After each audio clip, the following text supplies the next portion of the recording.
அல்லாஹ்வுடைய தூதர் ஸல்லல்லாஹு அலைஹி வஸல்லம் அப்துல்லாஹ் இப்னு அப்பாஸை அழைத்து சொன்னார்கள், சிறுவரே, நான் சொல்வதை கவனத்தோடு கேள், சில வார்த்தைகளை கற்றுக் கொடுக்கிறேன்.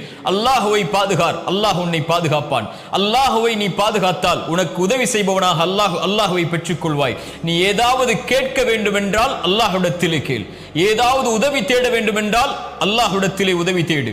மனிதர்கள் எல்லோரும் உனக்கு ஒரு நலவை செய்ய நாடினாலும் அல்லாஹ் நாடியதை தவிர எதையும் செய்ய முடியாது.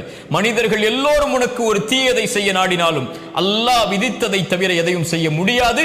அல்லாஹ்வை அழை அப்துல்லாஹ் இப்னு அப்பாஸே என்று அல்லாஹ்வுடைய தூதர் ஸல்லல்லாஹு அலைஹி வஸல்லம் அந்த நபித்தோழரின் மூலமாக எமக்கு செய்தியை சொன்னார்கள். அல்லாஹ் கேட்கப்படுவதை அல்லாஹ் விரும்புகிறான். அல்லாஹ்வுடைய தூதர் ஸல்லல்லாஹு அலைஹி வஸல்லம் அவர்கள் சொன்னார்கள், ஒரு அடியான் பாவம் செய்கிறான், பாவம் செய்து முடித்ததற்கு பிறகு அல்லாஹ்விடத்திலே வருகிறான், யா ரப், என் ரப்பே, நான் பாவம் செய்து விட்டேன், என்னை மன்னித்து விடு என்று கேட்கிறான்.